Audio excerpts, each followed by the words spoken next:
Hello friends, मैं सुरेंद्र कुमार अपने YouTube channel SK education point में आपका फिर से स्वागत करता हूं। दोस्तों, पिछले वीडियो में हमने गुर्जर प्रतिहार वंश से संबंधित जानकारी पढ़ी थी, जिसमें गुर्जर प्रतिहार वंश के उत्पत्ति के बारे में, गुर्जर प्रतिहार की शाब्दिक जानकारी और गुर्जर प्रतिहार वंश की जो शासक है उनके बारे में पढ़ा था। तो हमने दो शासकों का अध्ययन किया था, एक था नागभट्ट प्रथम और दूसरा था वत्सराज। अब आज आगे के शासकों के बारे में आपको बताया जाएगा। तो मैंने कल आपको पिछले वीडियो में महत्वपूर्ण शासक के बारे में ट्रिक्स बताई थी। दोस्तों,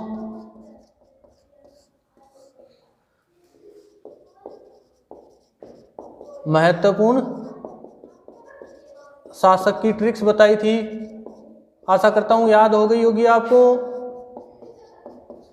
नाराज नाग के भोजन से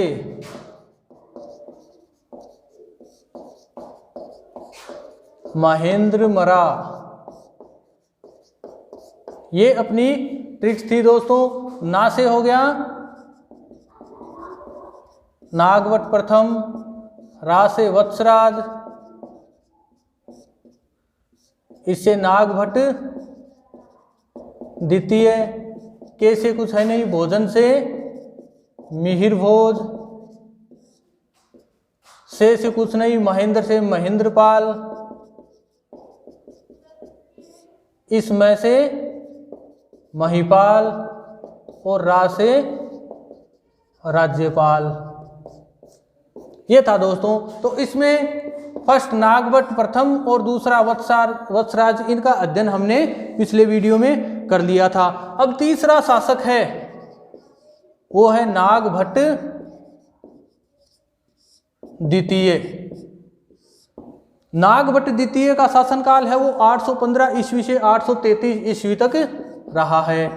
815 से 833 ईस्वी तक रहा है। तो उसमें दोस्तों 816 ईस्वी में कन्नौज के शासक चक्रायुध को पराजित किया था और कन्नौज को अपनी राजधानी बनाया था। इसने 816 ईस्वी में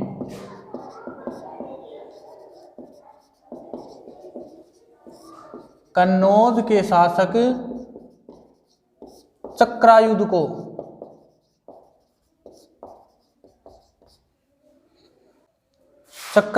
पराजित करके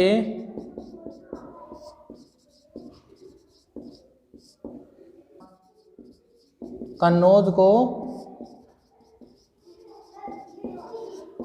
अपनी राजधानी बनाया था तथा 100 वर्षों से चले आ रहे त्रिपक्षीय संघर्ष को समाप्त किया था। 100 वर्षों से चले आ रहे त्रिपक्षीय संघर्ष को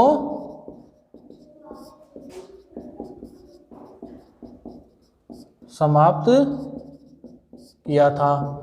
पिछले वीडियो में हमने पढ़ा था दोस्तों कि त्रिपक्षीय संघर्ष का सूत्रपात वत्सराज ने किया था। वत्सराज ने इंद्रायुध को हराया था और नागभट्ट द्वितीय ने कन्नौज के शासक चक्रायुध को पराजित करके त्रिपक्षीय संघर्ष को समाप्त कर दिया था दोस्तों। और उसके बाद में दोस्तों नागभट्ट द्वितीय ने मुंगेर के युद्ध में धर्मपाल को पराजित करके मुंगेर पर अपना अधिकार सिद्ध किया था।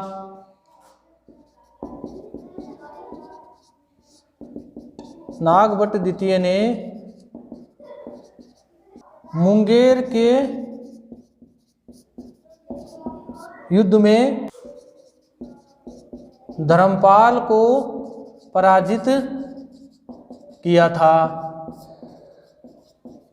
और मुंगेर को अपने अधिकार में कर लिया था। इसके बाद में नागभट्ट द्वितीय ने 833 ईस्वी में गंगा में जल समाधि ले ली थी। इसने 833 ईस्वी में गंगा में जल समाधि ले ली थी। ठीक है दोस्तों, इसको मतलब नागावलोक तथा विष्णु पुरुषोत्तम भी कहते हैं। नागभट्ट द्वितीय को नागावलोक और विष्णु पुरुषोत्तम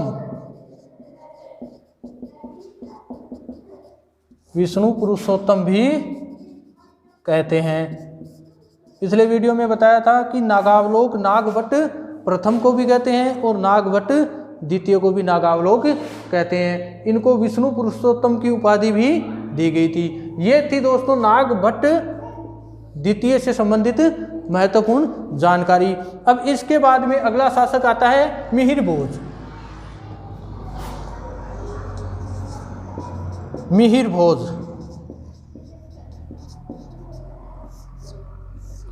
मिहिर भोज का शासनकाल है वो 836 ईस्वी से 885 ईस्वी तक रहा। 836 ईस्वी से 885 ईस्वी तक रहा था। मिहिर भोज के शासनकाल को गुर्जर प्रतिहार वंश का स्वर्णिम युग भी कहते हैं। गुर्जर प्रतिहार वंश का स्वर्णिम शासनकाल, गुर्जर प्रतिहार वंश का स्वर्णिम शासनकाल मिहिर भोज के शासनकाल को कहते हैं। इनके शासनकाल में एक अरब यात्री है जिसका नाम है सुलेमान। वो भारत की यात्रा पर आया था।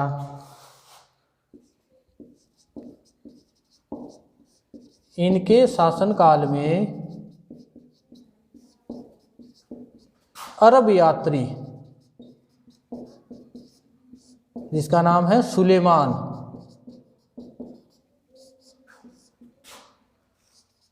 भारत की यात्रा पर आया था। अक्सर पूछ लिया जाता है दोस्तों कि सुलेमान अरब यात्री किसके शासनकाल में भारत की यात्रा पर आया था, या मिहिर भोज के शासनकाल में कौन सा अरब यात्री था जिसने भारत की यात्रा की थी, तो वो है सुलेमान। उसके बाद में है इसने राष्ट्रकूट शासक कृष्ण तृतीय को पराजित करके मालवा पर अधिकार कर लिया था। इसके बाद में है इसने राष्ट्रकूट शासक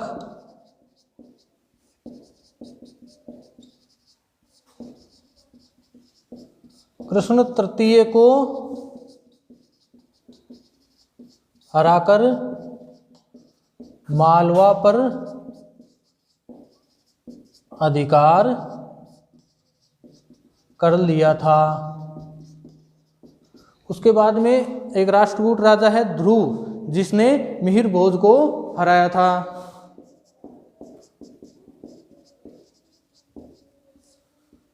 राष्ट्रकूट राजा ध्रुवराज या ध्रुव ने मिहिर भोज को हराया था। मतलब राष्ट्रकूट शासक कृष्ण तृतीय को तो हराकर मालवा पर अधिकार कर लिया था। उसके बाद में ध्रुवराज ने मिहिर भोज को युद्ध में हराया था। अब इसके बाद में इनकी उपाधियां, मिहिर भोज की उपाधियां, मिहिर भोज को अधिराज, आदिवराह और प्रभास आदि उपाधियां मिली हुई थी। अधिराज, आदिवराह और प्रभास। मिहिर भोज को अधिराज, आदिवराह और प्रभास आदि नामों से भी संबोधित करते थे। तो ये था दोस्तों मिहिर भोज के बारे में। अब इसके बाद में अगला शासक आ जाता है, वो आ जाता है महेंद्रपाल। मिहिर भोज के बाद में अगला शासक है महेंद्रपाल प्रथम। पांचवा है महेंद्रपाल प्रथम। महेंद्रपाल प्रथम का शासनकाल है वो 885 से 910 ईस्वी तक रहा था। 910 ईस्वी तक इनका शासनकाल रहा था। अब महेंद्रपाल प्रथम के शासनकाल के बारे में महत्वपूर्ण जानकारी है दोस्तों कि इनके दरबारी साहित्यकार थे राजशेखर, जिन्होंने कपूर मंजरी, काव्य मीमांसा, बाल भारत, बाल रामायण आदि ग्रंथों की रचना की थी। इनके दरबारी कवि या साहित्यकार, इनके दरबारी साहित्यकार जिनका नाम था राजशेखर, इनके दरबारी साहित्यकार राजशेखर ने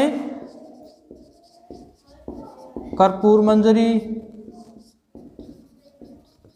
काव्य मीमांसा, बाल रामायण, बाल भारत आदि ग्रंथों की रचना की थी। इनके दरबारी साहित्यकार राजशेखर ने कर्पूर मंजरी, काव्य मीमांसा, बाल रामायण, बाल भारत आदि ग्रंथों की रचना की थी। और राजशेखर ने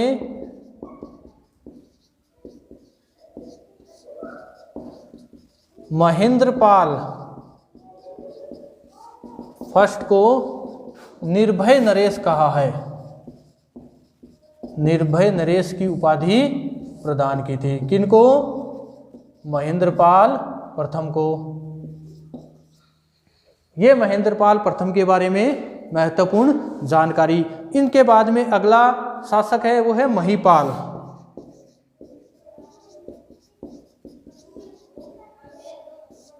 महीपाल, महीपाल के बारे में दोस्तों सबसे पहले इनका शासनकाल देखते हैं।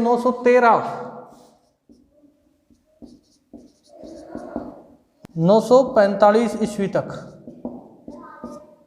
913 से 945 ईस्वी तक इनका शासनकाल रहा है। इनके समय में अल मसूदी नामक मुस्लिम यात्री ने भारत की यात्रा की थी। इनके शासनकाल में अल मसूदी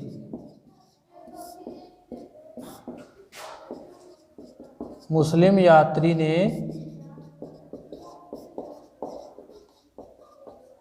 भारत की यात्रा की थी। कौन था? अल मसूदी, जिसने भारत की यात्रा की थी। और अल मसूदी ने भारतीय हवाओं को मानसून शब्द दिया था। अल मसूदी ने भारतीय हवाओं को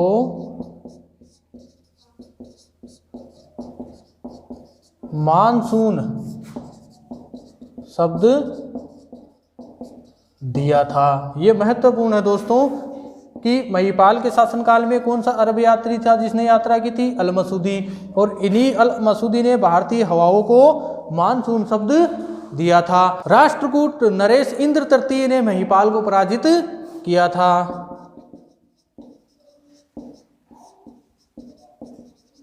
राष्ट्रकूट नरेश इंद्र तृतीय ने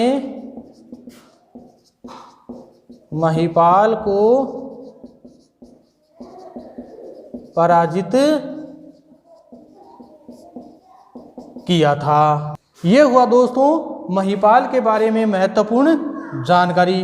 अब अगला शासक आएगा, वो आएगा राज्यपाल।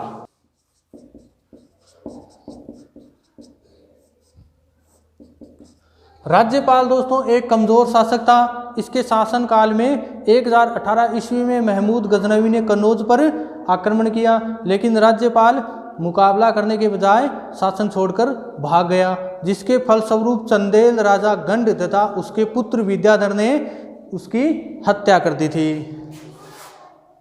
1018 ईस्वी में महमूद गजनवी ने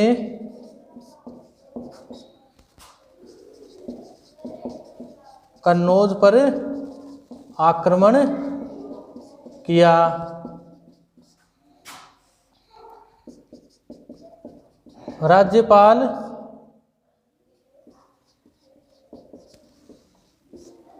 राज्यपाल कन्नौज छोड़कर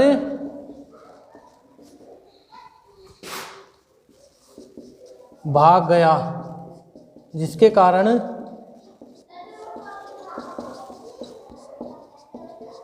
चंदेल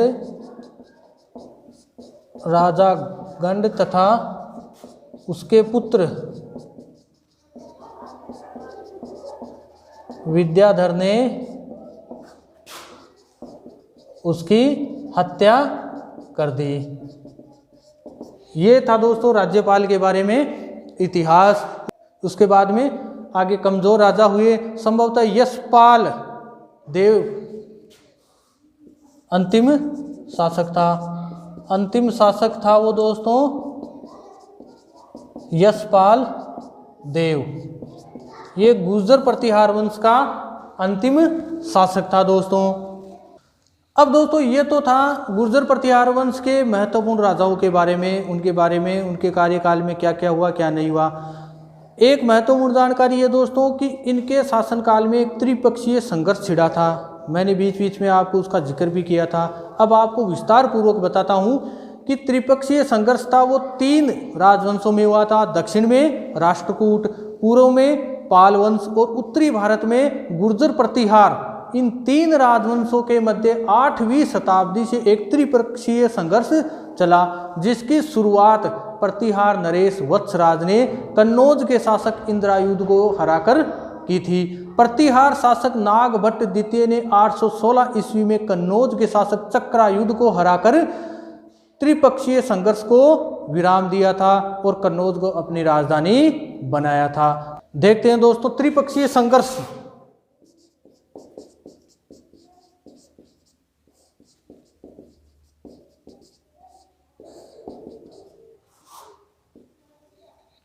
तीन राजवंश थे। दक्षिण में राष्ट्रकूट, पूर्व में पाल और उत्तरी भारत में गुर्जर प्रतिहार। दक्षिण में राष्ट्रकूट, पूर्व में पाल और उत्तरी भारत में गुर्जर प्रतिहार। इन 3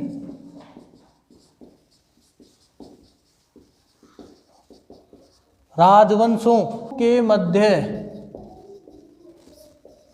8वीं शताब्दी में एक त्रिपक्षीय संघर्ष चला। एक त्रिपक्षीय संघर्ष चला, जिसकी शुरुआत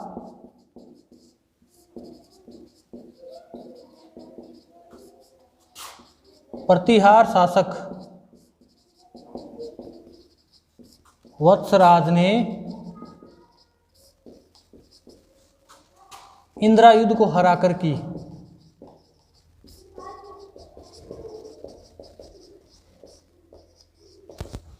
जिसकी शुरुआत वत्सराज ने इंद्रायुध, जो कि कन्नौज का शासक था, उसको हराकर की थी। और नागभट्ट द्वितीय